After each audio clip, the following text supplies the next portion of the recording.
Welcome and good evening. We're proud to start a new show here at WDW News today called Pressing Issues. Today, April 5th, 2020, is the first episode. And those of you who have been around WDWNT for a fair amount of time may remember the WDW News Today podcast, where we occasionally had a segment called Pressing Issues, where it was a discussion of just current things going on with the Walt Disney Company. And when we launched WDW News Tonight, we tried to have discussion segments on there, but we often ran out of time. And so we thought a longer form discussion show was something we'd like to bring back. And so that's what this is. It's a long form discussion show. It can run anywhere from an hour to 2 hours each week. We'll have a number of topics of current interest dealing with the Walt Disney Company. And we'll have several panelists on in addition to me each week. And we'll just have a nice discussion. People can say whatever they need for as long as they want. So I will introduce our panelists for today. We have David Smith. Hey everyone, good to be here. There's David.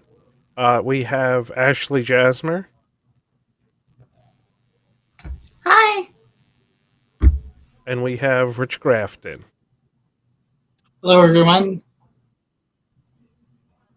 And so, without further ado, let's get started. I'm going to try to monitor the YouTube chat while we're going through here. So give me a second to get that ready to go. But for today's show, the general goal is we're going to talk about what the Walt Disney Company is doing in relation to COVID-19 and the coronavirus pandemic and the closure of the parks and all of that. So we're going to go through a couple of things of recent events and then see what everybody thinks. So now I got the chat. Okay. All right. So let's talk about, first of all, the way that I want to basically have the show is we can all talk about what we think of what Disney has done. We can talk about what we think they should have been doing, and whether what they did was good enough or should have gone further or things like that. So we're going to start with the timing of park closures around the world. So as you know, there was coronavirus was beginning to spread across the United States. Tokyo and Hong Kong and Shanghai parks were closed. And then it was a fair amount of delay before the Walt Disney Company decided to close first Disneyland and then Walt Disney World right afterwards. And so I just want to talk a little bit about whether we think the park closures here in the U.S. were delayed relative to the rest of the world, and whether we think that should have been handled differently. And so I know, we weren't surprised when coronavirus started in China. We weren't surprised at all when Shanghai Disneyland was closed down. That was relatively early in the year. And then obviously with Hong Kong being adjacent to China, it wasn't surprising at all that Hong Kong Disneyland was closed down as well. We weren't sure what was going to happen with Tokyo, but there were travel bans put into place, especially for travelers from China, not being allowed to enter Japan or the U.S. And so that gave Tokyo Disneyland a bit more time to stay open. But eventually Tokyo Disneyland was forced to close as well. And then there was a pretty significant amount of time where the U.S. parks stayed open. And then eventually Disneyland announced they were going to close. And then soon thereafter Walt Disney World announced they were going to close as well. So what do you guys think in terms of timing? And what do you think about Disney trying to keep the parks open as long as they can? Is that something that was motivated by making their guests happy? Was it motivated by money? And maybe whether they should have taken action sooner. Well, it's always good to be the armchair quarterback on Monday. But certainly, looking back, they should have closed earlier, probably. But I'm sure that they were weighing lots of constraints as to when they should close and why that delayed the decision. Excuse me. I think first of all, the state of Florida's inconsistent response to the virus probably has something to do with it. But for a little while, it looked like there were not going to be that many cases in the U.S. But as we learned more about how contagious it was and how many people had already been exposed and were probably exposing others without knowing it, and like a 14-day incubation period, became pretty clear that they should close. I'm sure they were weighing that against some of guest happiness. You've only been here for 2 days on your once-in-a-lifetime Disney World vacation. Now you have to leave. That's not a good experience. But in addition to that, I'm sure, given how in almost every single analyst call in the past few years, it's been, and the parks have once again raked in the money, even though we lost money on a movie, or ESPN continues to drain money and so on. So I'm sure that was some economic inertia there as well. Yeah, I mean, there's no doubt there's an economic factor to it. The parks are, by definition, a very steady revenue stream for the company. So they had to be thinking about that. I think the Florida park closing, the timing I'm okay with the timing, based on the knowledge that we had at the moment. The California one, I thought, may have been delayed a little bit too much based on, California was one of the early hotspots for the United States, Florida not so much so. So that, I think you could go either way on the timing. I think what I'm more concerned about from the corporate standpoint is that their response did not seem organized. And I think this is something that we see constantly throughout the Disney Corporation, is that different segments are not talking to each other. I would have thought as soon as it hit China that they would have started making contingency plans for the U.S. parks and have a story and have a procedure together of, all right, if we cancel on X date or if we close on X date, here's how refunds will work, here's what we're going to do about guests already in place, and have all those organized. It seems like they decided to close the parks and then they were trying to figure out all those follow-on things in the days and after that, hours and days after that. I think that's a really good point, David. I agree with that, yeah. Yeah, I mean, that's true, but playing devil's advocate, and kind of like Rich said, and David, there have been a lot of unknowns, and I think just thinking about how, like, my company has handled it, and it hasn't been perfect, but there have been a lot of questions and unknowns and things that we've learned in hindsight after the fact. I think there were a lot of issues going into it. Obviously, it would be dumb to say that money had nothing to do with it. I'm sure that it did. But also, again, just the logistics of it. And they probably didn't know what to do and it's had to make a decision before they could really make an informed decision. Because not only do you have guests that are traveling from all over, not just the country, but potentially the world there that you have to deal with. But then you also have, the college program kids and the international college program kids, and what do we do with them? Do we keep... there were a lot of things going into play. I think it was sort of a haphazard decision. I don't have an issue with the timing. I think the timing made kind of sense in the grand scheme of things with what we knew and how even the states were responding to it.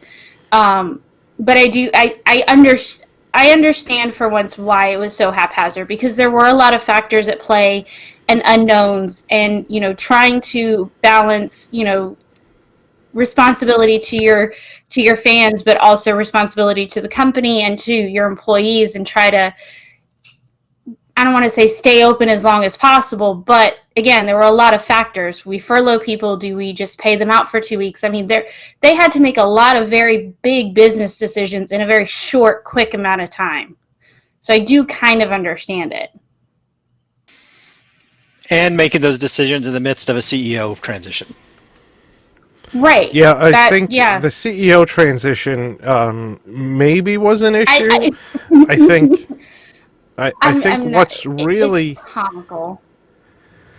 I mean, what's certainly concerning to me is that there was a succession plan in place for the CEO, but there wasn't a succession plan in place for the head of Parks and Resorts. And we still don't know if there's a head of Parks and Resorts. It seems like there's not. But my argument, Ashley, is that, Chapek was the head of Parks and Resorts, and then he's the CEO. So he's clearly the one that's calling the final decisions here, but he also knows what has to happen in the Parks and Resorts segment in order to close down. Well, maybe not. That's a different problem. Yeah, that's a whole different problem. Just talking about the CEO talk, I personally am of the conspiracy theory because of the timing of that transition and that it didn't necessarily follow the succession plan that we had heard, that Iger saw the writing on the wall and pieced out because he didn't want to have to be the one making these decisions. Oh, yeah. I think there's been a number... Was like, you take it, you're great, you'll handle it. Yeah, there's been a number of reports from media and business media that it was pretty clear that Iger saw what was coming and realized that some decisions were going to have to be made, and not that he couldn't do it, but one way or the other, no one was going to be happy with the decisions. And right. So he didn't want to tarnish his reputation. Right, exactly. And so he didn't want to tarnish his reputation. Mm-hmm. That to me personally was more haphazard than anything that they've done in response to COVID. It absolutely was. That was a very rushed... 3:30 on, what was it, like a random Tuesday? Or something like that in the middle of the week? It was very rushed. It was very last minute. Yeah, it was absolutely and it was just like all of a sudden, like, you would think that something terrible had happened, God forbid, to Iger or something. Like, the way that they did it, just no warning, no rumor, no nothing. Just boom, it happened. And they tried to spin it. I mean, if I've learned one thing over the past 3 or 4 years, it's that Disney tries to spin things as much as they possibly can, any which way, and they're terrible at it. They are absolutely... you can see very clearly when they're lying through their teeth. And this was another example where they tried to pretend that this was all thought out in advance, and it clearly wasn't. There was no way that it was. And I don't know who they thought they were kidding by pretending that it was.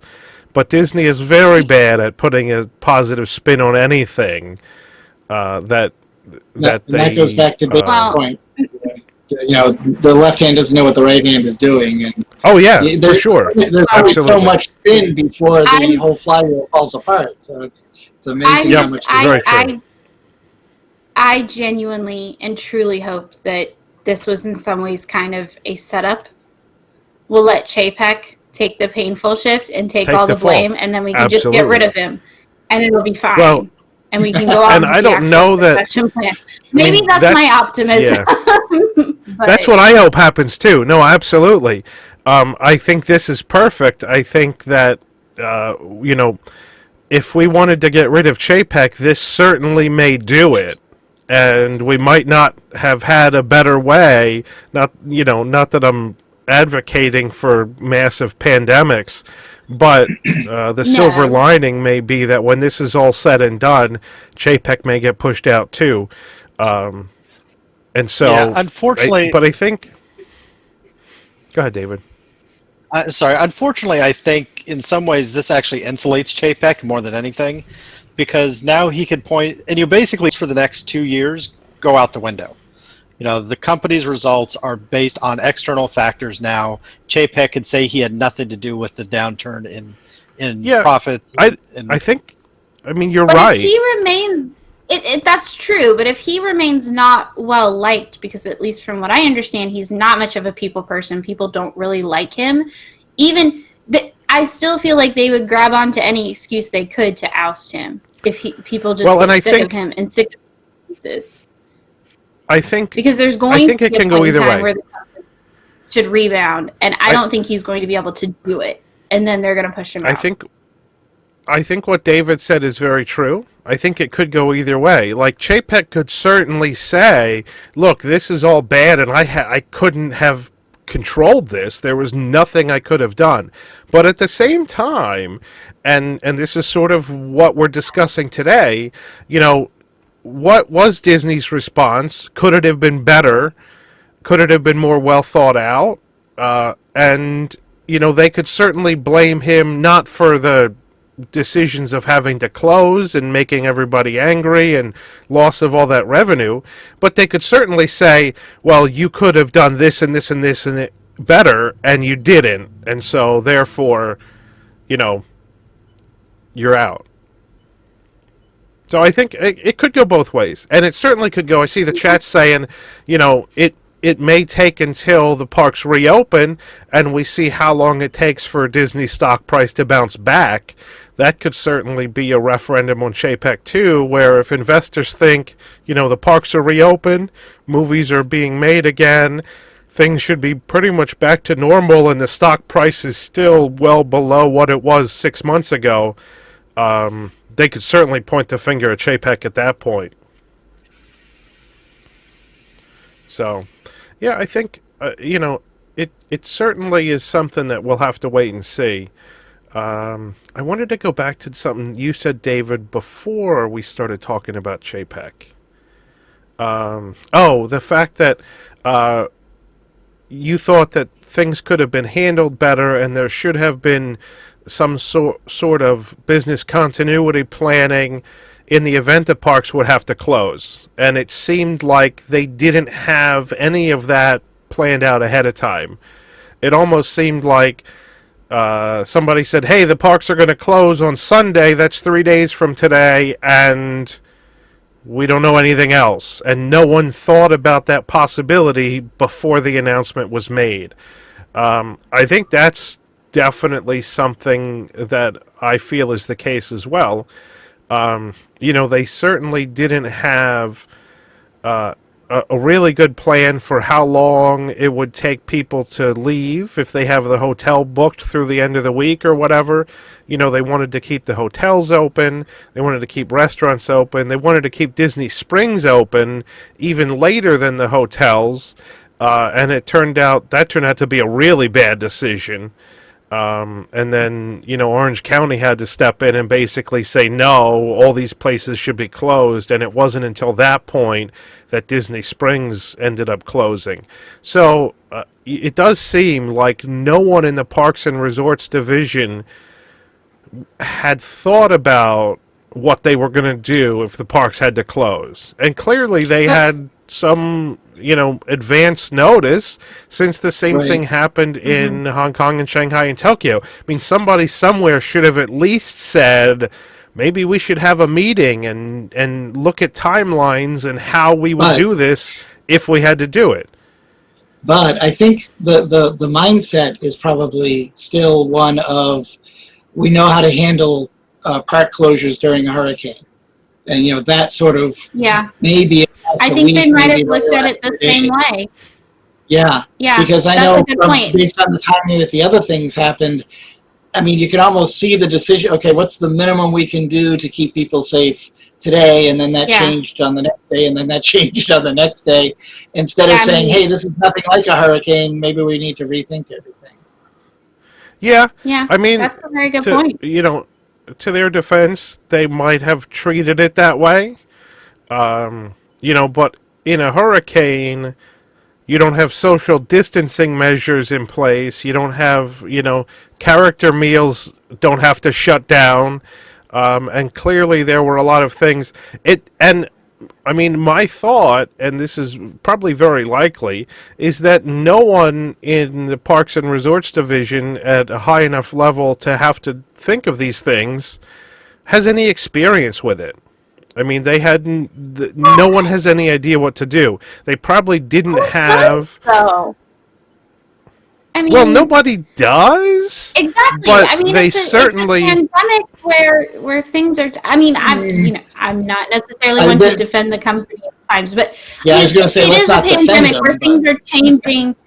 I mean, but information is changing daily, if not hourly, as far as responses.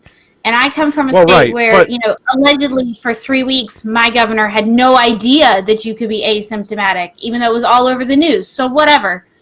But, Right. you know, Well, and so see, that's the kind of it thing that could gets be people worse. fired.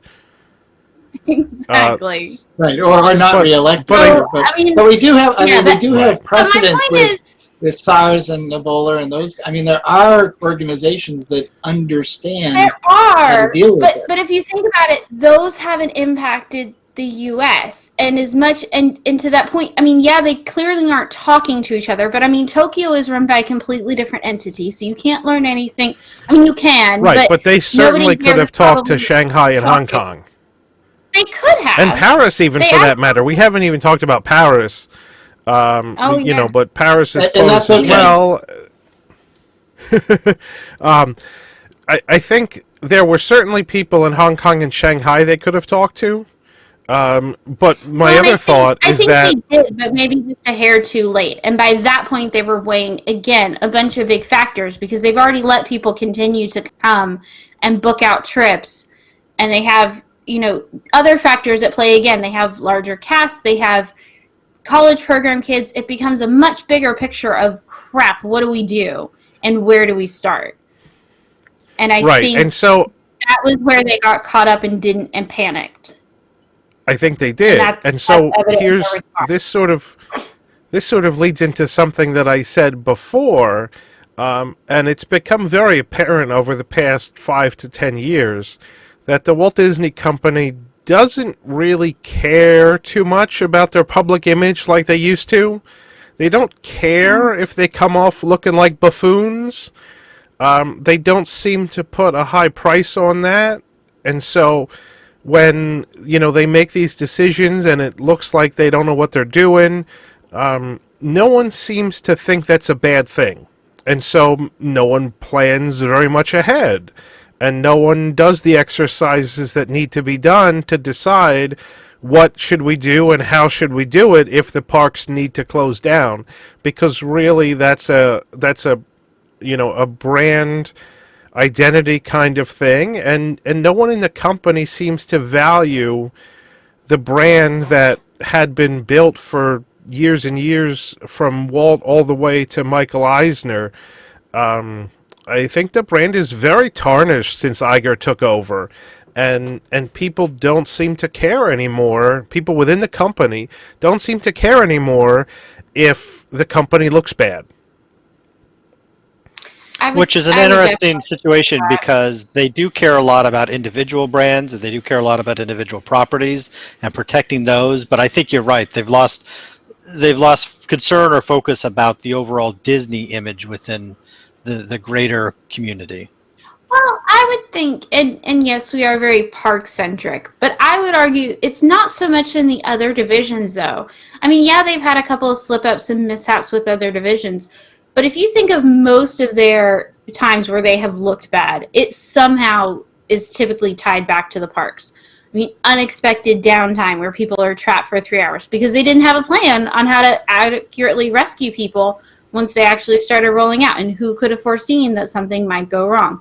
Like, these kinds of things seem to be tied, or, Wait, are you talking all about the monorail Skyliner? incidents. Yeah. Okay. They had the nerve to I didn't- unexpected downtime and then 911 calls are released 3 hours.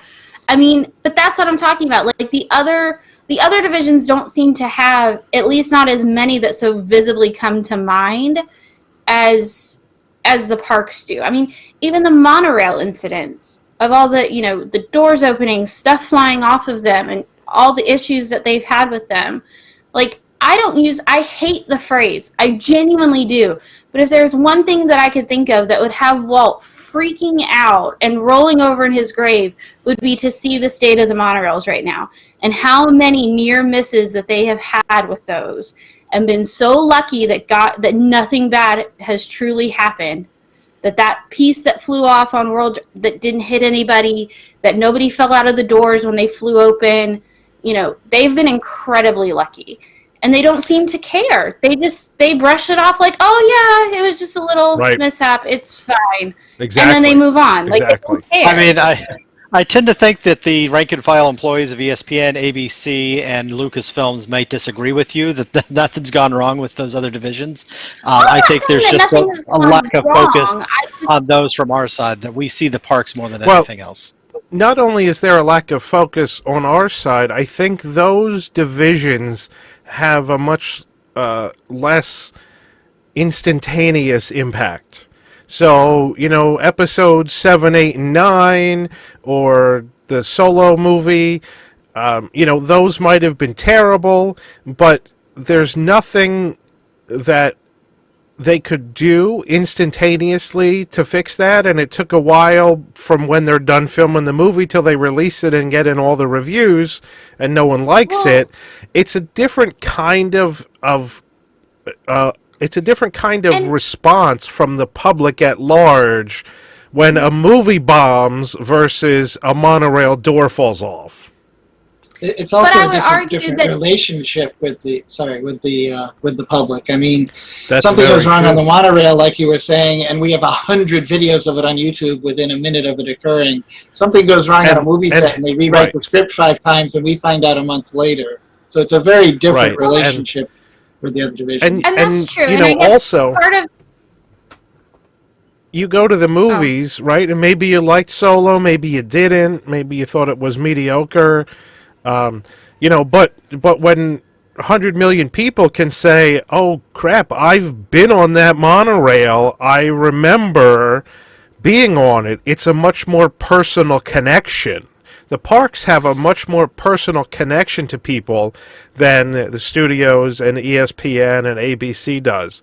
And I think that's where a lot of the visibility and the interest comes from people at large, because they have that connection to the parks.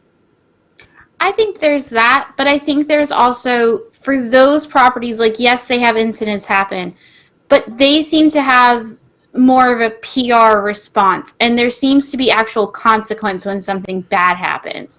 Like Lone Ranger bombed and people lost their jobs. Like, there's actual consequences attached to poor performance on those sides. Well, and those versus and for the most parks. part, like, those you are hear about anything bad happening. I mean, again, something should be happening to whoever is in charge of monorail maintenance, and nothing like, they just brush it off and move on. There's no consequence. There's no actual PR response that says, yeah, this happened, here's what we're doing to address it. They just try to sweep it under the rug and move on. They don't care. Right. Yeah, and along that line of thought, if the movie bombs, they lose money. So far, Magic Kingdom hasn't bombed. They have all these incidents occur, and yet the turnstiles keep clicking right on through, and people keep buying stuff, renting rooms, and it hasn't hurt them economically. So, a bad movie impacts the bottom line. A bad movie impacts the bottom line to the tune of several $100 million. A monorail door falling off doesn't actually have an impact to the bottom line as much as they can see, because people still come. Somebody in the chat said, Disney realizes their customers will still come anyway, and they'll pay $200 a day and buy all the merchandise. But what it comes down to, and this hasn't happened yet, thank God, but I think at some point it probably will, is that, and somebody else said this in the chat, nobody's safety comes into play if a movie fails, but if a monorail door falls off, you have the potential for death. And that's very significant as well. Mm-hmm. So I think we've kind of gotten a bit off topic. So to bring it back, not that all this isn't relevant, but to bring it back around though, Jason, if I think about the response and I compare it against the response of of the majority of the airline industry, which, by the way, airline industry should never be an example of anything. But, they started very early in February trying to ramp down their volume, by offering refunds very early in the process. They were aware that they were going to take a hit, and they started taking plans on that. So I'm not sure why Disney didn't at least start trying to bring their volume of visitors down, quickly and early, even before they closed, to try to make that response less drastic and less impactful to people. That's a really good point, David. Is that you're right? No one should take the airline industry as a leader in anything.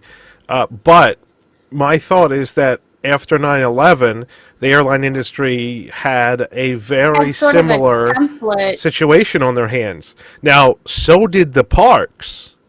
But I think the executives in the airline industry have very much less turnover than executives at the Walt Disney Company. And so I'm sure the airline still had some executives now that were around in 2001 and knew what happened and knew how to handle it. And I'm fairly certain the Walt Disney Company doesn't. And I think that's a problem at all levels, to be honest, in the company, from the frontline cast members all the way to the top. Mm-hmm. But I would argue with that, they closed for, a day after 9/11? And then they closed for the rest of the day. Were they open the next day, or did they close the next day? I can never remember.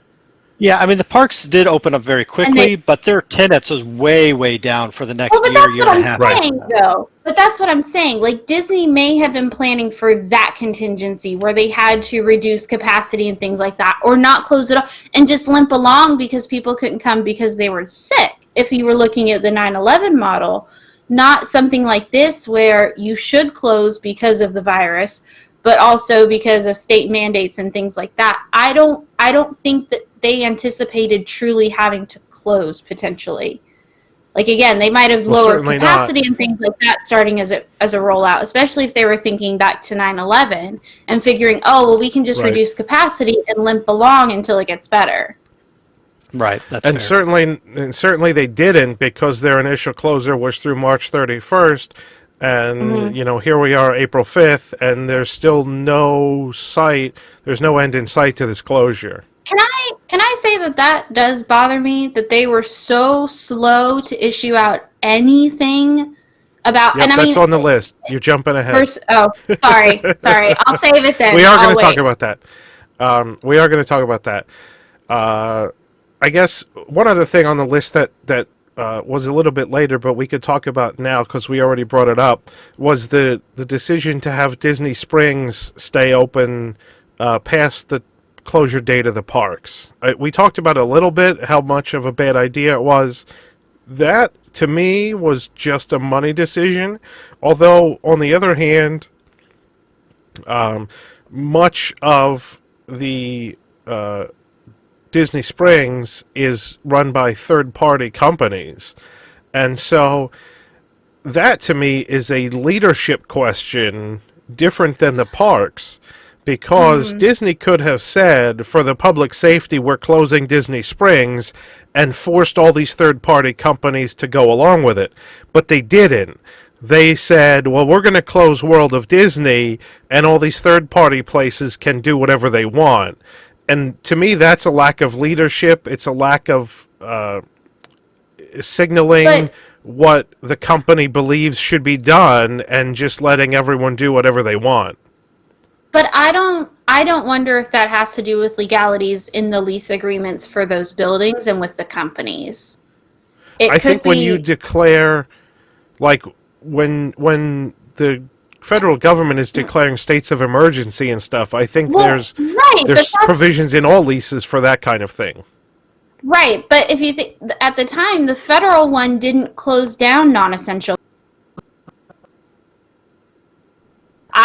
Issue where they had to, they could make a decision for the companies that they owned or the businesses that they owned, but they had to wait until there was something from Orange County or I can never remember the name of the other county, but wait Osceola. for their decision, to mandate those closures because they couldn't do it per whatever legalities in the leasing for those spaces. I mean, maybe. I I think think that may have been why it was rolled out that way. I think if Disney has Because it's a lot of because think about talent it, in any one department, it's their legal department.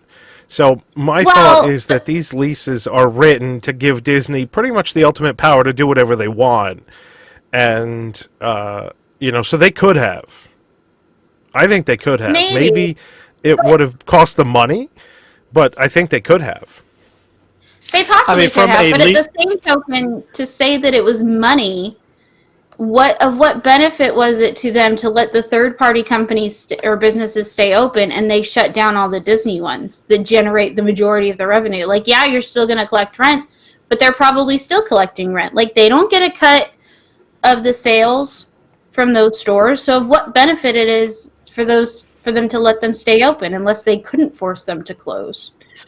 So to argue the other side of that, I don't agree with it, but what you could say is that if Disney says they are closing Disney Springs without a governing mandate from the county to support that, the third parties are going to be able to say, Disney, you are preventing us from making our money at our location. You are in breach of contract, therefore you have to reimburse us for that lost revenue during that time. Now, I think, to Jason's point, there's a greater question of leadership and public health duty that says they should have absolutely closed it. They should have said, it doesn't matter the financial impact at this point. We have to, the people of Orange County and Osceola County and everybody that's coming to visit this area and keeping them apart. So we're going to close and they would work out the things legally. Now, I think the lawyers at Disney would have a great case to say, we had to do this. You're not going to be able to come back and get, lost revenue from us. But that would have been a bit of a fight. It may have had to go to the courts to figure that out. Right. That's they the only thing I could think out they were after trying the to fact. Right. Right. And you could have had Reedy Creek close the garages and close the parking lots, which I know the garages are Reedy Creek owned, and I don't remember the parking lot, but that's a pseudo-government body anyway, and that would have prevented the majority of crowds, gatherings of more than 25 people from being able to be at Disney Springs. But nobody was, I think, I forget who said it now, but they weren't thinking about that. They were trying to go the sort of the path of least resistance, or perhaps even the path of least decision, because of all of the follow-on issues that any decision would bring, and they didn't want to bring those. Yeah, I think that's a really good point. Is that Disney does control Reedy Creek, so they could have had a government mandate to do whatever they wanted. Fair. No matter what was in the contract with the stores. And I think David's right, too. Like, they could have sorted out all the issues. Maybe it would have taken litigation, but they certainly could have sorted out all the issues. There was just no one that took the lead on that. No one sort of wanted to make the difficult decision, and so no one did.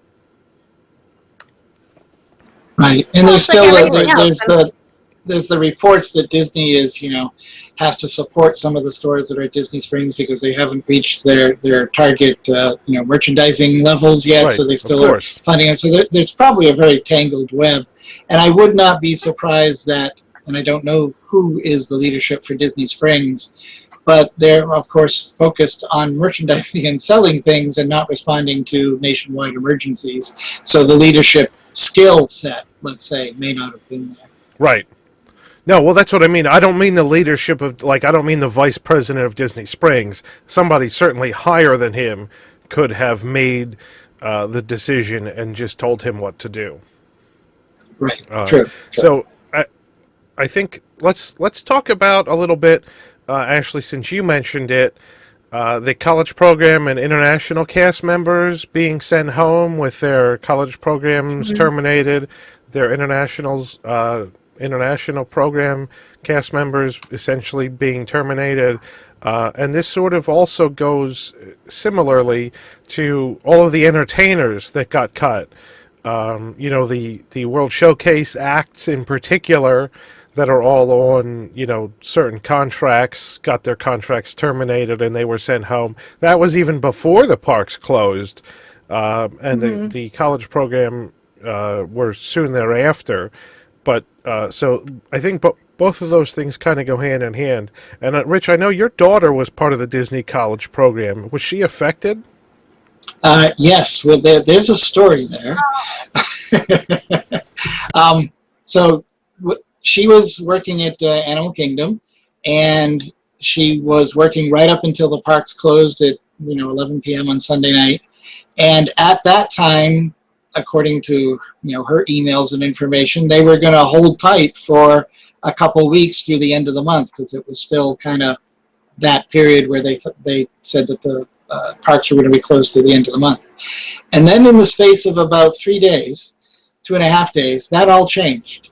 And so in the space of 2.5 days, we had to figure out how to get down to her, pack up all of her stuff, put it in her car, drive it back up here to Massachusetts, and logistic all that with the knowledge that we don't know when things might be closing. Will we be able to fly down? We don't know. So we ended up, I ended up flying down. She ended up packing up with the help of her roommates. We met at a relative's house in Venice, which is about 2 hours south, and repacked, stuck around for a day to kind of regroup and regather, and then drove on back. And I have to say, the flight down, it was almost my personal plane. It was kind of nice, a little freaky, but the ride back was really strange. There were parts of the road that were very crowded with people driving north, probably for the same reason we were, but there were also parts of the road that were like Dawn of the Dead. It was very, very strange. But we made it, thankfully. But she is still a little bit up in the air as to, they did put out a information that sounded like they might be able to go back after this all blows over. But, life moves on even when you're quarantined, and she's not sure if she's going to go back. We're not sure if she's going to go back. Who knows what life will be like in another 6 to 10 months, or however long it takes. So I assume, based on what you said, that she was in like Disney housing for the college program? That yes, and they had to be out by 11 on Wednesday. Yeah, basically. Right. Yep. Pack up and leave. So they and gave of course, them... She was lucky because we had relatives in Florida that she could, crash at for a couple of days while we arranged everything. But, I mean, she had roommates from, Texas and California, and, no support system, and, a couple that basically, they don't have the money to do all this travel back and forth. They had already done it, and they were going to use their program to build up the funds to go back.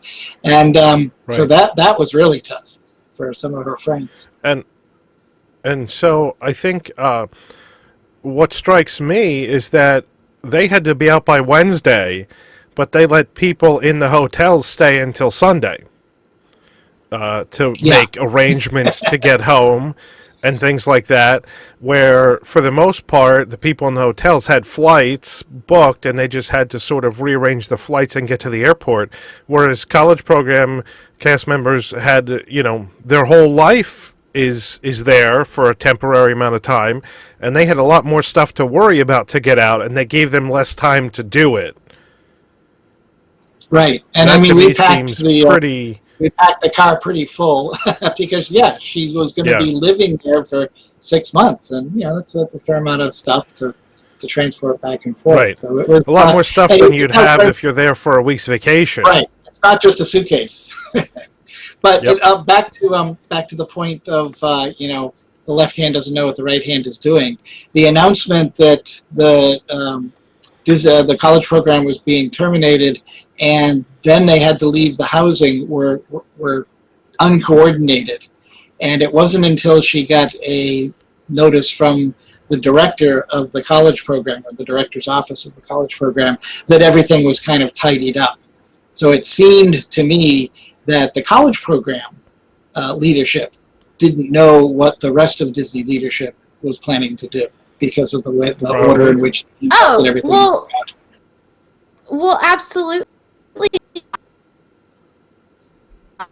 Would hope, and first of all, as a former college program kid myself, my heart aches for those kids. I could not imagine my program for any, I mean, I get it, but for any reason having to term early, and especially the way that it went down.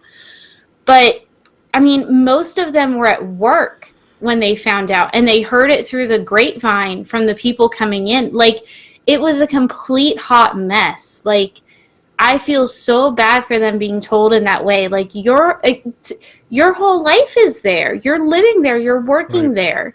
And one, to This find is out just that one your more program... example of poor communication. Yes, I will say this is where I would rake them over the coals for poor communication, especially to those kids who work so hard and so many hours and had to do so much to get there. I mean, the interviews, it's a lot. It's a process.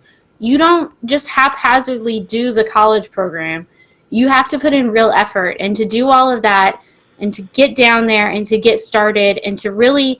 I mean, they were only a couple months in. I mean, they were probably just really hitting their stride with feeling comfortable and having earned their ears. Yes. Yep. And doing all of that, like, and then all of a sudden it comes to a screeching halt, and you find out while you're on the job and still have to be on stage. Like, that, I could not... I mean, I get it. Like, the stories that we heard of kids going backstage and completely falling apart. Like, you know, you find out your program's ending, and then you find out you've got 3 days to leave, and you're having to talk to your supervisor about getting the rest of your shifts taken care of, because of course you're still scheduled. Like, they obviously didn't know, because they still had them scheduled up till the closure date, because to Rich's point, that was what kind of everybody assumed, is that they were just going to be hunkered down at, you know, Vista Way and stuff for those 2 weeks, because everybody thought they were going to reopen.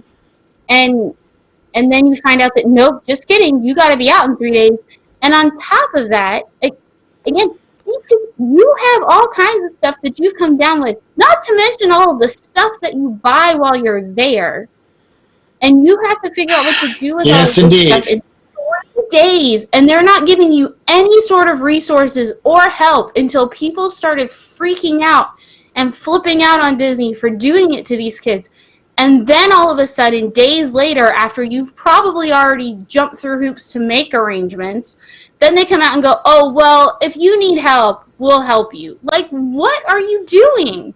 What were you That's thinking? something that, you know, 20 years ago, the beginning. Disney company was known for that kind of Right? assistance immediately, not after Like, public pressure why- forces them into it. No, and that was the thing that blew my mind. Like, because I would have been one of those kids that would have been screwed, because my family was all in California. I didn't have any family. Like, I don't know what I would have done with all of my stuff, or how I would have gotten home in just 3 days. It took me a couple of weeks of, like, slowly packing to get all of my stuff ready to go home at the end of my trip, as it was. Like, I would have been freaking out. I can't believe that they did that to these kids. That's just terrible to me. Yeah. It seems very out of character. Yeah. And yeah, I mean, Well, it seems out of character. I was going to say, out of character for what you'd expect. Right, what you hope for. But on the other hand, and I mean, you know, we've talked about this with my daughter. I mean, they are college kids. They're not paying a mortgage. They don't have rent, and, you know, that sort of thing. No, I mean, the other guys, you know, the entertainment cuts and some of these, and now of course everybody's furloughed. That to me is we started down the slope, and now we are way down the slope of despair. For sure. I mean, so at least one of the things somebody in the chat said, how are they going to do training when they open back up? Because the college programs usually overlap, so there's a fair amount of training of the new people before the old people leave. And when they reopen with no college program, I guess they're expecting the crowds to be low enough that their full-time cast members can handle things until they have a chance to bring in a new crop of college program kids or something. I mean, I don't know what they're going to do in terms of staffing levels. I have no idea, but realistically, realistically, I mean, they lost probably, 35% of their cast members when they shipped college kids home. I mean, people don't realize, but it's a large bulk. And it's the people that work the awkward, long shifts that wind up being college program kids, they're not going to find full-time people that'll work a double just to keep the attraction open the way that they can make a college program kid do it. It's going to be a problem. Right. Yep. And going back to the communication on the college program real quick, just that in my mind is the unconscionable part, because I get the need to send them home. You know, I think that was the right call. I understood why they had to do it. To end it. So that makes sense. I just feel like they could have taken 3 hours in a conference room thinking, what is the most humane way that we can do this for all of our college program participants, right? How do we make this as easy as we can on them? We understand it is an upheaval. It is an unavoidable upheaval in their lives, but what can we do to make this better? And at the very least, you know, I think everybody said this, you know, offer those that support and offer, you know, the options to them that they need assistance right from the first email. That should have been the first thing out of in that announcement was, you know, if you need assistance, please reach out and we will make arrangements to help you. Right. And especially we not will only get for the you college and your program, but the stuff home. international program, right? Like international program cast members are even worse situation, you know, because there's a lot of international flights that weren't flying. Canceled. I mean, they weren't at that point, anymore. it was still, you know, relatively easy to get a flight in the United States, but a lot of international flights had already been cut, and so I think it was even worse for international program cast members. I don't know if they had the same 3-day deadline to get out as the college program did. I think they did. But that would have been much harder. From what I understand. Yeah, that was one of the poor examples of poor communication. Everybody was lumped into the same bucket first. No matter who you were in the student housing, you had to leave in 3 days. They modified that on a quote-unquote case-by-case basis as time went on, because many of they have visa issues to work out if you're here on a work visa and then your work gets terminated. How can you go? There's lots of complications that couldn't be done within 3 days. So, but that, like Dave said, they should have done that first. We would have preferred that they did that first to show A, that they cared a little bit, but B, that they had thought some of this stuff through. And clearly they didn't think it through. They did it. No, I mean, it was great that they said, yeah, we're completing your program. You can reapply with the company. But it came across very much like, get your stuff and get out. You're done. Like, right. Yes, it did. And again, you're not anymore. This is my daughter's second one, so she's already had the experience. She's, graduated from school, but for a lot of, this was their first time for a lot of her friends on the college program. They're graduating. They may not be eligible to come back, their life may not allow them to come back. It was a big upheaval. It's a big upheaval, for sure. Does anybody else want to say anything about the entertainment cuts? I think in what we've said about the college program is similar to the entertainment cuts, where just all of a sudden one day they're like, you're done after tomorrow or whatnot. I don't know that they didn't. Those people were probably in a better situation than the college program, because I imagine they don't live in Disney-owned housing and got kicked out for the most part. True, but some of them, I would imagine, like Sergio, who was there for 15 years or something like that. Yeah. The juggler in Italy. That becomes your lifestyle. And if you've ever been reduced from a corporation, it's almost, the psychologists say it's almost like going through a divorce. It is a real change in your self-worth and your reason, for going up every morning and all this other stuff. And when you've been doing something for 15 years, number one, you're probably well paid for it. Number two, somewhat well paid for it at Disney. You're good at it, and it's what you've done. It's you. So that's got to be a big challenge for the entertainers that have been around for a long time. I don't know how long Mitsuzuki, I can never pronounce the drummer name correctly, but they've been there for as long as I can remember. Yes. Yep. Yeah, for sure. Absolutely. Yeah, but I have a question. Were those casualties of the virus, or were those kind of planned budget cuts as it is? That's and an they just kind of lumped it all together and used it as the I scapegoat? think they were because accelerating. they've been scaling back.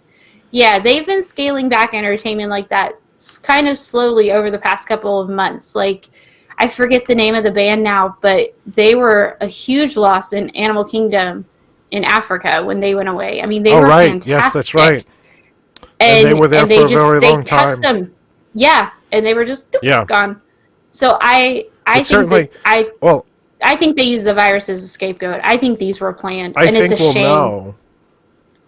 I think we'll know when the parks reopen and get back to a sort of steady state crowds, whether those entertainment people come back or not. If they don't come back, then it was probably something that was on the boards to happen no matter what. But okay, let's talk about, let's see, we talked about Disney Springs. Oh, let's talk about Disney Communication again, of course. When Orange County announced the stay-at-home mandate through April 9th, and the last thing that we had heard from Disney was that they were going to stay closed until March 31st, and didn't make any announcement after that. I know here at WDW News Today, we ran a story when that Orange County mandate came out that Disney was going to remain closed until at least April 9th, even though their only official announcement said through the end of March. And Disney came out with no statement at all until, I don't even remember when, but it was many days later, 3 to 4 days later, that they finally came out with a statement that said they were going to remain closed indefinitely. But we ran a story that said the parks are going to be closed till at least April 9th because Orange County made a decree that everyone who's non-essential needs to stay at home. And a lot of people on Twitter and commenters on the website said, oh, well, Disney didn't make any official statement. I'm not going to believe it. And we were like, you don't need a Disney statement to know that when Orange County is telling everyone who lives there to stay home, that Disney's not going to open. But again, this seems like poor communication.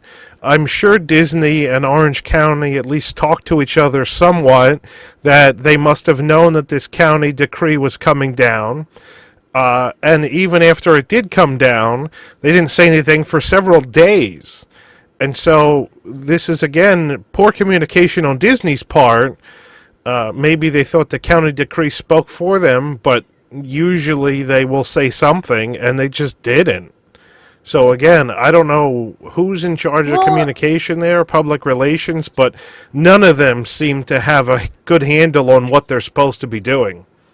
And that seems symptomatic of Florida as well. If you reading the Sentinel and the OBJ, the governor was not talking to the mayor of Orange County, Demers, I forget his name, and so they just went ahead and did what they had to do, and forget about what the states were doing or not doing. And the state was caught by surprise because the governor of Florida didn't want to talk to the counties, and apparently didn't want to close anything because of the economic impact, but right. They went ahead and do what they had to do. And I suppose, if we were to do devil's advocate, we would say that sure, Disney could open on April 1st, but nobody would be able to go to the park. So that does seem kind of irresponsible financially to even suggest that. So it has to track what the government says thou shalt do to a certain extent, because that's why governments exist. So, right, looking at absolutely. the timeline, it's even worse. It's even worse than that, because the order was issued on the 24th.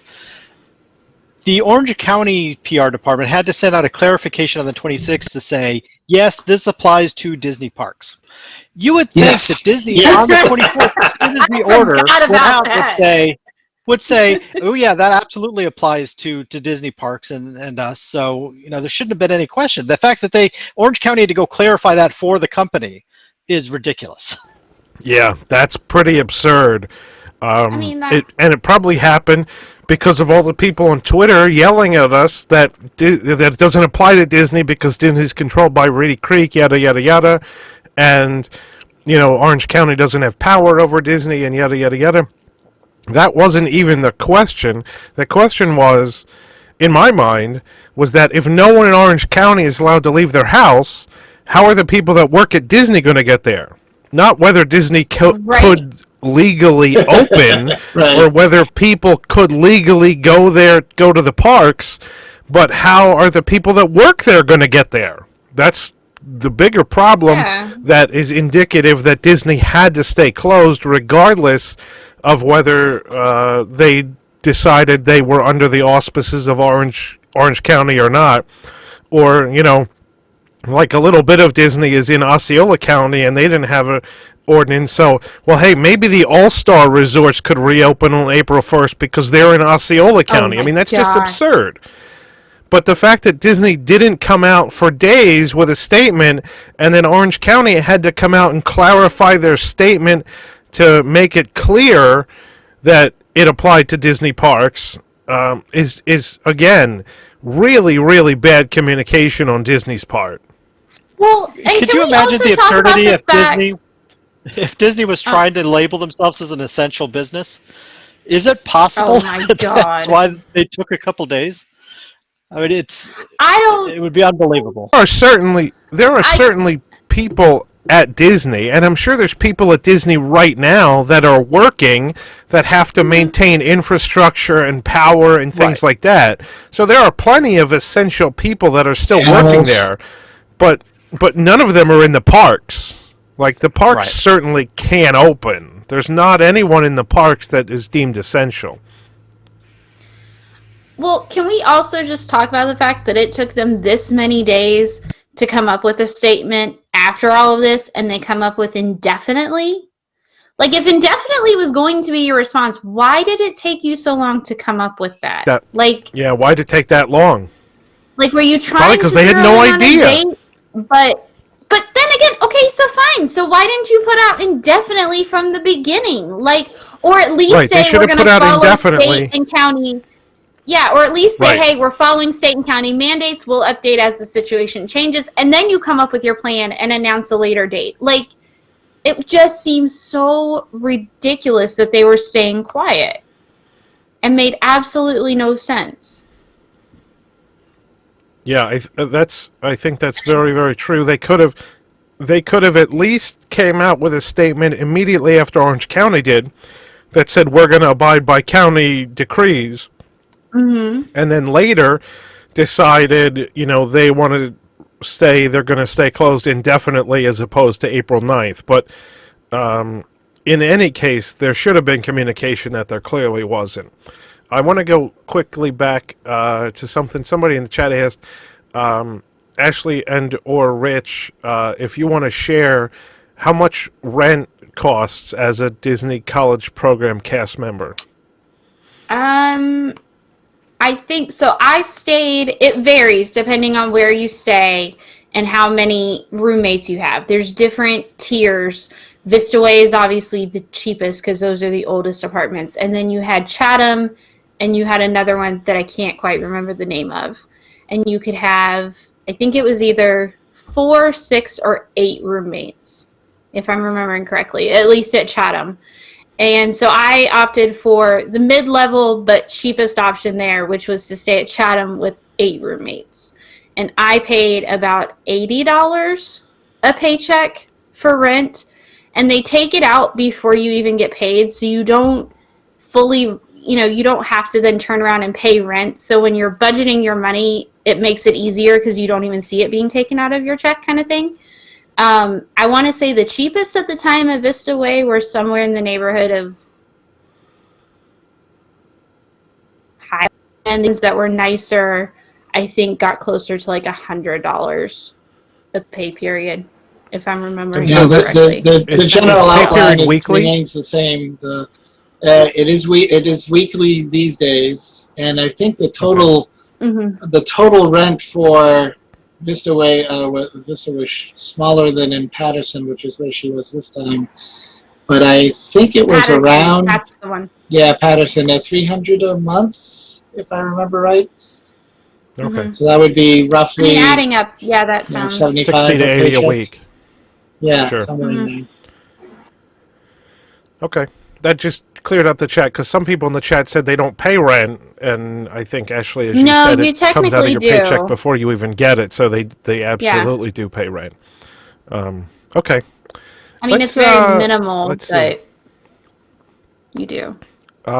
Speaking of cast members and how Disney's treating them, Disney had originally said when they announced the park closures that they were going to continue paying the cast members. Obviously not the college program cast members that got booted out, but I assume that means full-time cast members. They were going to continue paying cast members while the parks were closed. And then at some point later, they came out with an updated statement that said, well, we're actually going to stop paying cast members on April 19th. And after that, they would be technically furloughed, I guess. Let's talk about how the treatment of cast members and how that affects the cast members. If Disney is sort of going back on their word by saying that, well, we said we were going to pay cast members, and now we're going to stop. And what this does to cast members, how many of these cast members are likely to return to Disney after the parks reopen? I mean, we just talked a bit ago about how many college program cast members work in the parks versus full-time cast members. And with 0 college program cast members coming back when Disney reopens, and now all their full-time cast members being furloughed as of April 19th, what if the government said, hey, Disney, you can open on April 21st, but Disney doesn't have anybody that wants to work for them? Yeah. Yeah, again, it goes back to the whole leadership, and there was no plan. We're just making this up as we go along that we talked about before. And I'm sure they were thinking, I'm not sure. I'm confident in my speculation that they were probably thinking, oh yeah, we can pay him through the end of March, and then we can pay him through the end of April. And now they're seeing that there's no end in sight, so they changed their official communication to indefinitely, which probably triggered a whole lot of discussion of we cannot continue to pay our cast members indefinitely because we won't be able to meet our stakeholder needs and yada yada. And so they made another follow-on decision rather than thinking it through up front during the process. And so it makes it appear that they are going back on what they had originally said, even though that was probably ill-advised at the time. Well, not only does it make it appear they're going back on what they said, but it makes it pretty clear that they don't have any effort to plan ahead for these kinds of things, and they're just flying by the seat of their pants on these decisions for the most part. Yeah. And most everybody is. No one really knows the duration, the extent, the depth, the height of what the crisis will do, and what will all look like on the other end. Yeah, for sure, and that's fine. And I think for the most part, people understand that. But I think also, like, if you're talking about a multinational company worth hundreds of billions of dollars versus, maybe your little mom and pop supermarket down the road, you'd expect better communication, more thought out scenarios, more thought out plans, more accurate communication, more timely communication. In a lot of ways, a lot of people could come to accept the fact that no one knows what's going on and everybody's flying by the seat of their pants. But in a lot of ways, big companies ought to have a much better handle on things because they have more resources and more ability to plan for these things and think about ramifications before they make decisions and announce them to the world. Right. And that goes back to the lack of leadership, stuff we were talking about earlier. The decisions were made in a vacuum without consideration for ripple effects and follow-on effects. They were just, what's the least amount of deciding we can do today? Let's do that type of approach. Yeah. And I think, it's been happening since at least somewhere around the late 90s that Disney as a company has had a shorter and shorter and shorter term focus. And now it seems, in the early years of the Eisner regime, they had a very long-term focus. and then I think after Frank Wells passed away, Eisner's focus got a little bit shorter term, and then certainly when Iger took over, it got shorter term and shorter and shorter and shorter. And now it's almost like their focus is like the next 3 days, and they can't think beyond that. Well, Yeah. And I can't believe that I've become the one sort of being the devil's advocate and keep defending the company. But I think, again, with this situation, clearly they don't have an end date in mind, because I think if they truly believe that it was still going to be anywhere near the 9th or even the 19th or even through the end of April, they probably would have just said, you know what, we'll just keep paying them because that's easier. Because what they are doing, and the one thing that we haven't mentioned, is they are still paying medical benefits, both their portion and the employee portion, for the entire time that they're closed. So they are still trying to do something, but I think, they're, in some ways they are trying to stop the bleeding because the parks are closed. It is still a billion-dollar company, but they're going to start getting into a situation where Peter's going to have to pay Paul, and that could have serious ramifications for the company as a whole.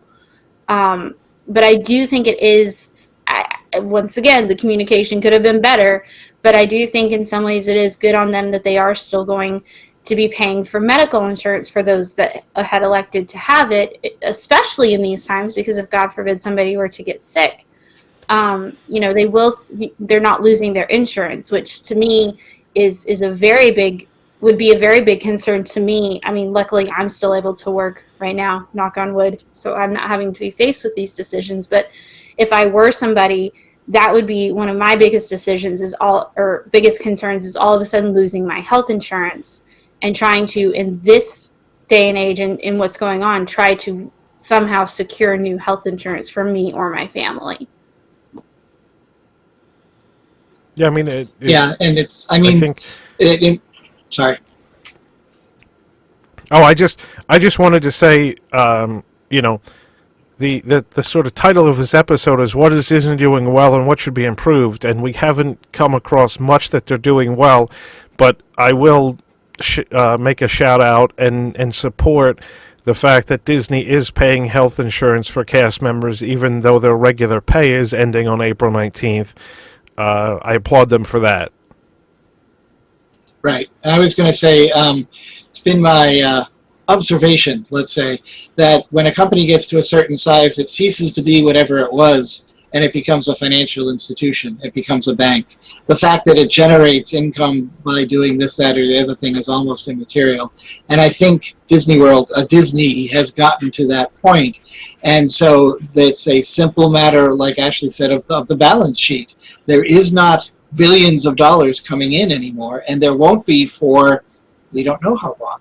So financially, fiduciary responsibility is to not spend money that you're not going to have support for, so you have to stop paying your cast members. Employees are far and away the most expensive part of any corporation, I would say, and so yeah, you have to stop that. I'd agree, applaud the continuation of medical benefits, but on the other hand, that doesn't pay food and rent. So it's a very tough spot for these cast members, I would think. Mm-hmm. Right. So under the current American corporate financial model, they're doing what they can, I think. When we start talking on a future topic about their debt offerings, part of me wonders, with $1 billion of debt that they're bringing on and those offerings, what is that going towards, if not to employee continuation? And it can't just be health insurance. Absolutely. Because their operating costs across the entire company aren't that high for, multiple quarters. So, there's a disconnect. They don't have any mind. money coming in, right? But they don't. Other than don't at Parks and Resort, and I think that's a key thing to remember, is that this company is extremely segmented when it comes to their P&L, their profit and loss centers, right? So even though they're getting revenue from ESPN and ABC still, and even their movie division, somewhat between licensing agreements and other things, they're still getting revenue, but they can't necessarily use that revenue for Parks and Resorts operating. And I think that's where Wait, I have wait, a wait, wait. problem with the structure. I think normally what they do is they take Parks and Resorts revenue and use it for other divisions. Because Parks and Resorts usually has the biggest revenue, and other divisions like movies, when they fail, needs the revenue. So there's been plenty of instances where the company's taken Parks and Resorts revenue and fed it into other divisions that aren't doing as well. I've never seen it go the other direction. I mean, if they could go the other direction, this would be the time to do it in my mind. I don't know the finance rules or the accounting rules behind it, whether they could or not. I think there is some stipulation that you can't use it for payroll, but you can make investment in other aspects of the company in terms of R&D and growth. But I don't know if you can cover payroll. Right. Yeah, I mean, I think there's a lot of unknowns in terms of that, but I think my biggest concern, and a couple of people in the chat have raised this too, is that if they furlough all these workers, it's going to be a lot longer time frame to get back to normal operations, because they're not going to have the employees. They're going to have to rehire pretty much every employee at Walt Disney World. Well, So and that's this going to delay the acceleration of the opening from 0 to normal, because they're making a lot more work for themselves. Well, and this is, I think they're doing it for the right reasons, but there is, sort of the other side of me that thinks, reality is paying for the health insurance is a good way to keep those cast members from full on leaving. Because obviously if you leave and suss out another job, you may not necessarily have health insurance. And so I think, and from what I understand, at least, they encourage people to take advantage of unemployment or the new $2 trillion, whatever, that has certain things for Right. employees that get furloughed, to help them carry them through. And I think that might be what they're banking on, is that people are going to do those things and hopefully be able to stick it out and come back. And that they're not just going to immediately run out and find a new job and not be able to come back because Disney is still covering their health insurance. Yeah, and it is. I mean, Right. they have described it as a furlough and not a termination.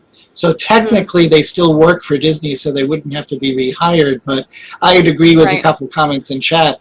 There's got to be retraining and just that whole startup process of the people. Never mind the processes that actually run the park. I mean, I assume they've shut the animatronics down, and the ride computers and everything else is down, and they're all mechanical and electromechanical, and they take time to get everything smoothly working back up, and you need people to do that, but the people have been out of practice, so you need to get them back in their skill level back up. So yeah, it's going to be a while, I would say, even with furloughed employees, to get things back and running.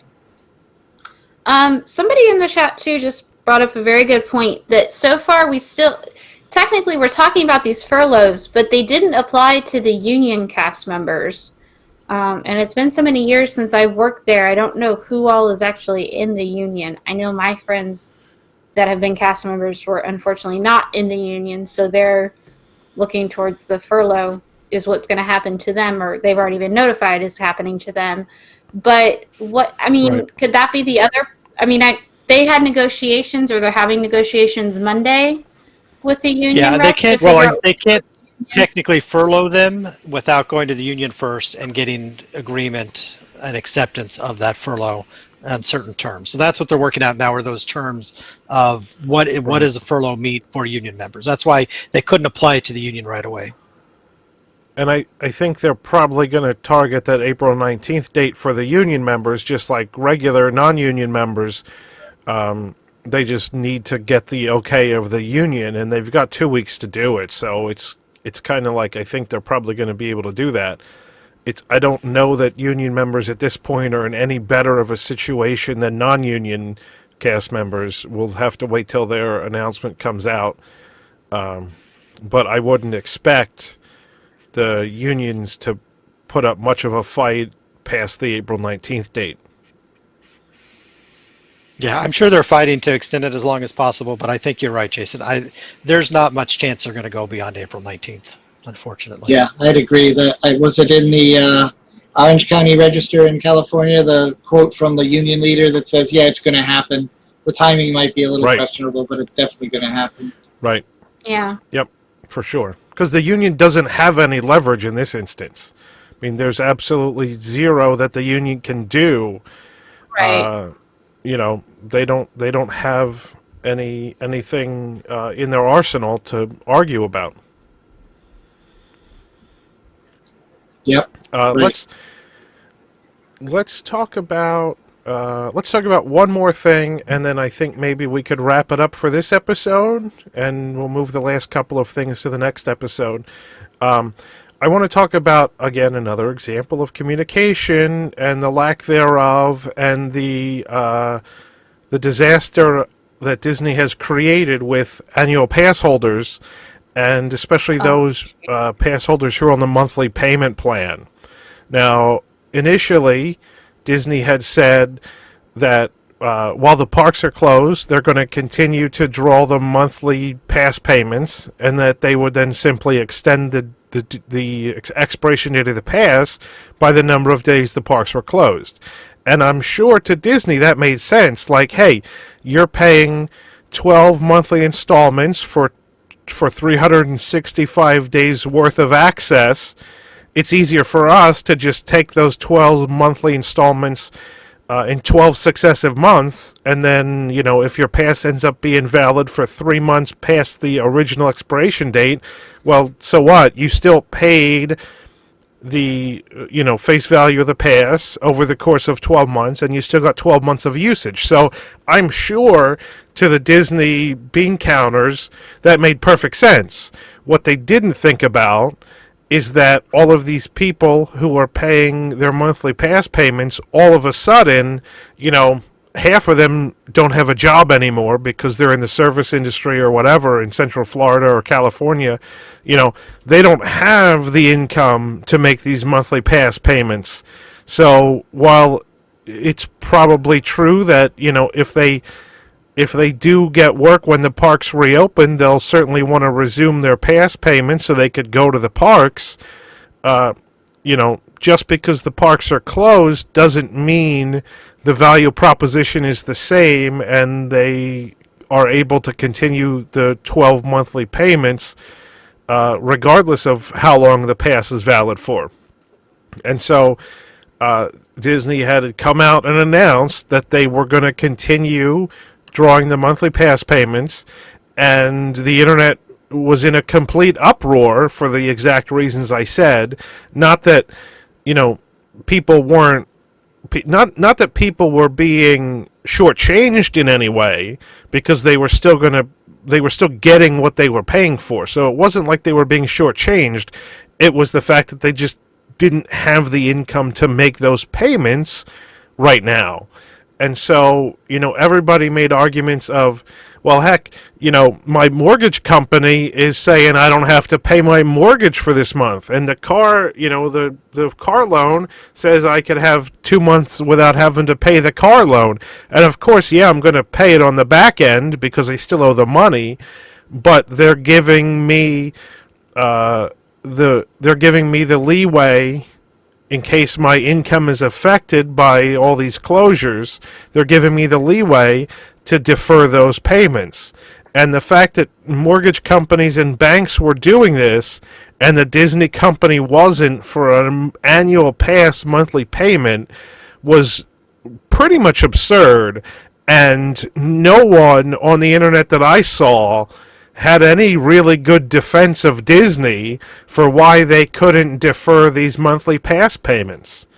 And so after, I don't know how many days, but certainly a number of days of this uproar on the internet not subsiding, finally they came out with a ridiculously convoluted option for people on the monthly payments for the annual passes, where and this was a full an admission that they screwed up was that not only were they going to suspend the payments, but they were actually going to credit any payments that were taken in March or some significant amount of March.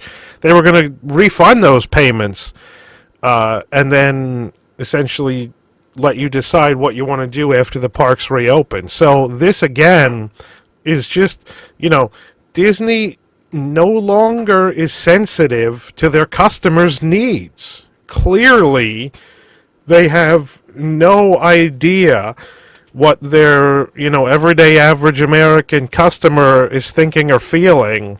And the bean counters at Disney, don't understand how most Americans live their lives. And that, an annual pass payment isn't something that they're going to be willing or able to do if they've just recently become unemployed due to shutdowns of restaurants and hotels and every other non-essential business. So finally they came out with these super convoluted rules where they would stop taking payments, they would refund the March payment, and then you could opt to either resume payments when the parks reopen or just stop and your pass would essentially end. So you'd have paid, if you paid 9 months and had 9 months of a pass and you decided to stop, then, you got a 9-month pass for 3/4 of the cost of an annual pass. And if you had paid in full for a pass, like pretty much everybody except Florida and California residents has to do, though their options would be you could either have your pass extended for the number of days the parks were closed, which was sort of the original plan, was your expiration date would just get pushed back, or you could elect for a prorated refund. So if the parks were closed X number of days, then you would be refunded X divided by 365 of your annual pass cost, essentially again giving you a 9 or 10 month long pass or even a 3-month pass. Like I just bought mine in December. So, if I opted for a prorated refund, I had 3 months of a pass. I could get 75% of my pass cost refunded to me right now if I wanted to. And then they published a phone number, which was some random guy's cell phone because they typed it wrong and no one checked before they sent this out.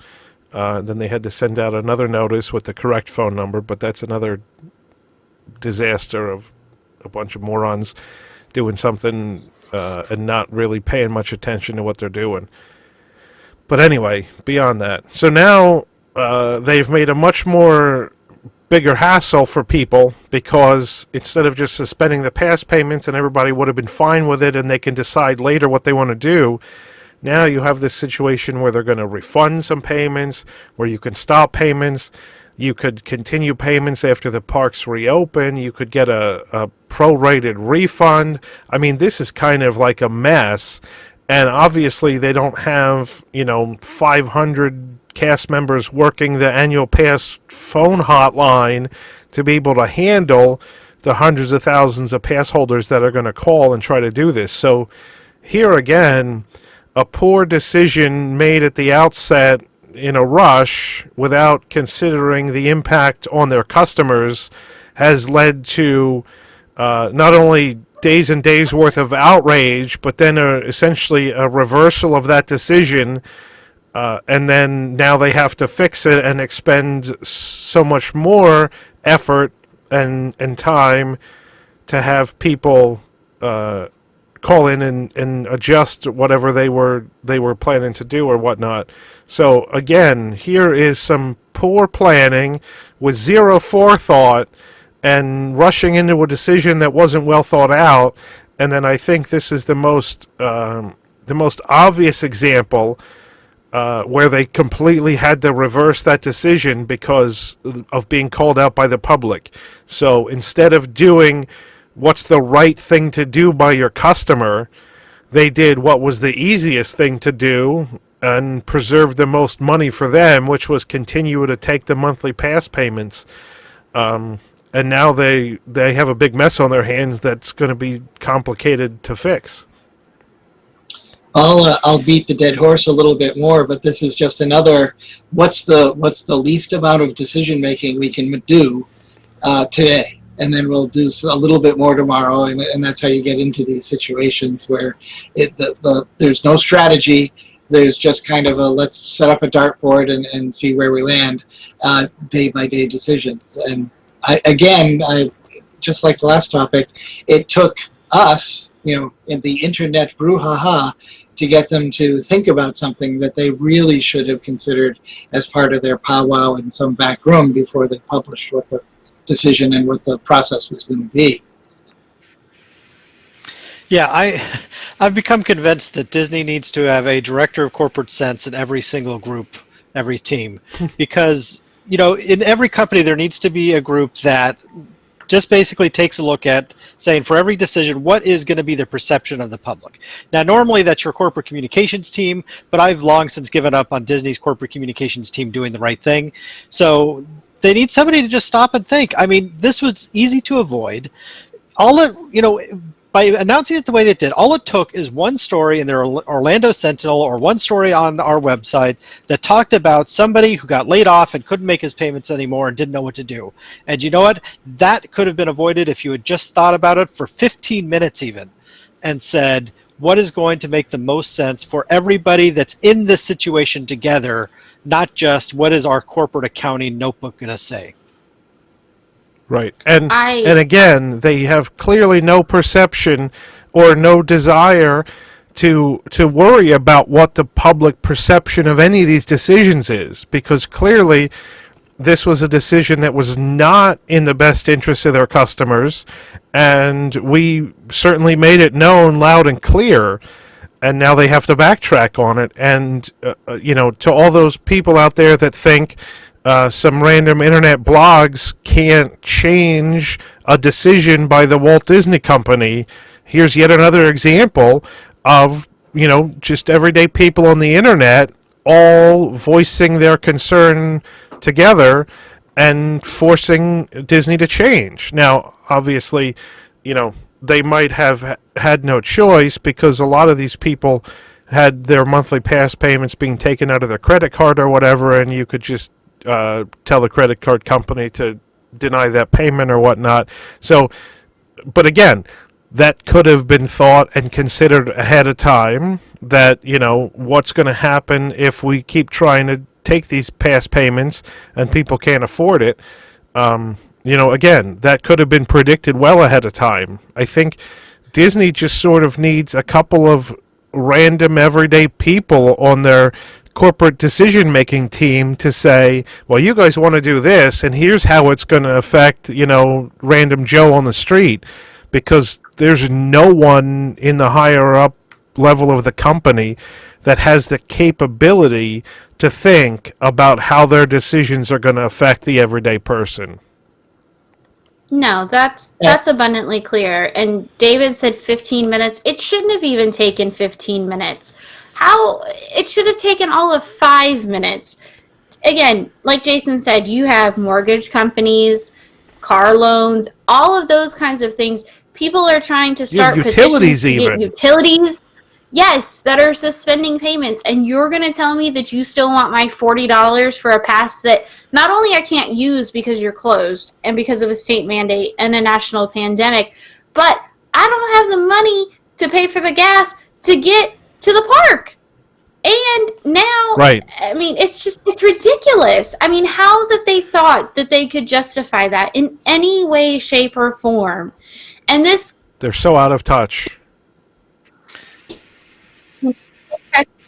That Chapek and Iger were going to be so magnanimous, and Iger's foregoing his full salary, not his bonuses, his salary. We're going to talk about that next week, so don't get into that. Okay. But all of that, like, how did you think any of this was a good Ashley, idea? I gave them an extra 10 minutes just to find the conference room, but you're right, it should have been 5 minutes.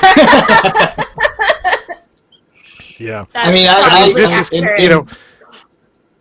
in my day job, I work in a medical devices company, and this drives me crazy. There are times, yes, when if we do X, somebody will die. So don't do X. But there are other times that, well, X plus Y equals Z, and then you're not quite sure. Well, you've got to nail down each one of those potential outcomes before you make the decision to do whatever it is you end up doing.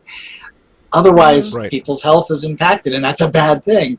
And you just don't see that here at Disney. It's like, oh, let's do this, let's do that. You know, with no coordination, as Yeah, we've like- seen with It was leadership. almost as we've it was seen. almost like they put the idea out there, and that seems to be the case with everything that they've done. They're just going to toss it out there, and then they took it back, you know, when it went poorly. I mean, it goes back Right, to like what we said before. they keep don't doing care about things their to see public what they can get away image. with. Exactly. They just Yeah. do whatever Yeah. they want to do and see if they can get away with it. And It's if like, they it's like can't, the they'll take toddler it in the back. stove, you know? But Don't yeah, touch the fire. Right. Don't touch the fire. And I mean- you know. Not only like, so mortgage companies are letting you defer payments, electric companies, you know, the electric company's still giving you electricity even though they're not making you pay for it right now. Disney isn't even giving you what you paid for because they physically cannot. But yet they're still expecting to take their monthly payment. That's just absurd. It's clear that there's definitely no. I think the company has gone for so long without ever making a decision to do what's right by the customer that they don't even consider that when making a decision anymore. They don't even think, Nope. well, here's what would be the right thing to do. Nobody voices No. that option. They're so unaccustomed to doing the right thing ever that nobody even brings up that option when they're trying to make a decision. It's either that or, you know, they just avoid making decisions. Like David said, you know, they do the least amount of decision making they can ever. And so the decision around what to do about annual pass payments was, well, if we make no decision and we just keep taking their monthly payments, that's the easiest thing. Let's not make a decision. Let's just keep doing what we're doing. And again, they're not making a decision to do what's right by their customer. They're making the easiest choice or the option to do nothing. it's true. Right. I think. Right. Well, and so I see it going back and forth a little bit in the chat between Eisner and Iger. You know, and I said it the other day when I was talking to my husband. I'm starting to become an advocate for term limits on Disney CEOs because Iger is the embodiment of, and I know it's a superhero movie. Forgive me, it's late. I can't think of which one. But it was Batman. Batman. You either die a hero or you live long enough to become the villain. And that is exactly, in my opinion, what has happened to Iger. When he first came in, he did some great things. And even, I won't lie, watching the Imagineering story, I forgot how much good he did for the company right out of the bat. You know, Sure. Cars Land, fixing PA and all the parks. Like, he started out really hot and really strong and seemed like he got it, like he cared. You know, he greenlit a bunch of projects, you know, not just with the parks, but in movies, and was acquiring things that would benefit the company, like Pixar, so that partnership wouldn't end. Like, he seemed to really understand, and he has just completely forgotten all of that and has become, in my opinion, it's just terrible. He doesn't, even when he talks, he doesn't sound like he knows anything or gives a care what the guests think think or he what doesn't. his consumers think. He doesn't. He's He doesn't made all have the to. money. He's got enough money that he doesn't have to. That's the problem. Well, and is he's got you so know, up much until money that he very- doesn't have to care.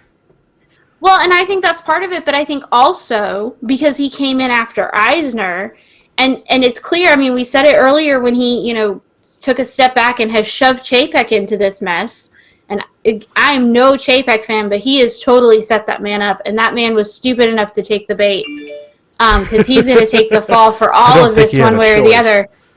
But Iger, He's Iger going to come out cares with enough so money too. much. He's not worried. Well, he will, but Iger is very cognizant and cares a lot about his reputation, and that's been very clear up He until does. very recently. And he And so throws Chapek under why- the bus to preserve it. Yes, so I just It's a mess. I So don't understand how you could act like you care when it comes off as completely hollow, and you think you're going to keep getting away with it. yeah.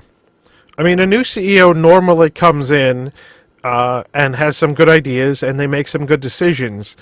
And Eisner did it, and Iger did it. And Eisner actually stopped doing it when he didn't have Frank Wells to push back on some of his more ridiculous ideas. Iger, I don't know whether he had anybody to push back on his ridiculous ideas, but he made some good decisions at the beginning. Well, I think his saving grace was he saw Eisner and all the bad decisions, because he was in ABC and they were, kind of grooming him a little bit before they pushed Eisner out. So I think he did learn, at least in the beginning, something, from Eisner in the retrospective. Don't do it this way. You need to figure out a better way, because this is what Eisner's doing, and everybody hates him. Yeah. Everybody hated it after he started making some bad decisions and didn't have anyone to push back on him. I think Iger's problem is Iger made some smart decisions. And certainly I think buying Lucasfilm was a smart decision, but he just didn't have the people in charge of it after he bought it to make sure it was going to continue to produce high-quality material. And so I think that's where Iger's downfall is, that he makes these smart decisions, but then doesn't follow through to make sure that those assets are maintained and improved. He either doesn't have the right people in charge or doesn't give them the budget that they need to maintain the quality of work that made them such a valuable company and a desired asset to begin with. I think Iger's legacy will be he was very good at acquiring talent and properties. He wasn't so good about building that within the corporate structure itself. Right. Or, like to Jason's point, maintaining what he bought. I mean, you look at Star Wars. Yeah. I mean, you could argue Star Wars is the most popular it's ever been, but it's even the biggest, to that end, it's also the biggest joke that it's ever been. And that's including after the prequels. Has so many. Star Wars has had more failed movies in the past 5 years than they ever have under George Lucas, and that includes the prequels. Mm-hmm. So, Iger took a great asset and pretty much drove it into the ground to some extent, where they can't even make another Star Wars movie now because no one's going to go see it. Yeah, and the irony is, of course, now that Mr. Iger is on the creative side, theoretically. Whereas he's not a creative guy. He never was a creative guy. Look at his past performance. Sure, he was great with the financial stuff and making the acquisition and getting his ducks in order so that everybody went along with the acquisition. But when it actually came to making use of the acquisition to continue to create cool things and cool movies, everything fell apart. So, maybe he's very good at the financial side of being a businessman, but not so very good on the relationship building leaders and all that other part of being a businessman. Right. Absolutely. Agreed. Anybody have any last things they want to talk about? I think we're gonna end the discussion there. Next week, what things are still not on or what things are on our list that we still haven't talked about. I think we should continue the CEO discussion, especially about the pay cuts for executives and senior management. We didn't talk a lot about that, although I think there's plenty to talk about there, especially how Disney likes to do things that are that appear to be good decisions and will appear to get them public kudos, and it doesn't really work out that way. And then a lot of things we didn't talk about today include the impact on other divisions of the company. We've got the studios and all the movie production being curtailed. We've got Disney Plus. We've got specifically Onward, which was in the theaters for only a very short time. And then when the theaters had to close, they put Onward on Disney Plus instead of electing to keep it in the theaters after theaters reopen. Also moving up the release of Frozen 2 to home viewers. I think there's a lot of Disney Plus discussion that can happen around whether Disney Plus is actually turning out to make them money or is going to end up being something that costs more than it makes, especially when they're essentially cutting film revenues in terms of onward. They're cutting film revenues by putting it on Disney Plus. It's a different, like you said, David. Disney Plus is in a different segment of the company than the studios. So studios is losing all that onward revenue.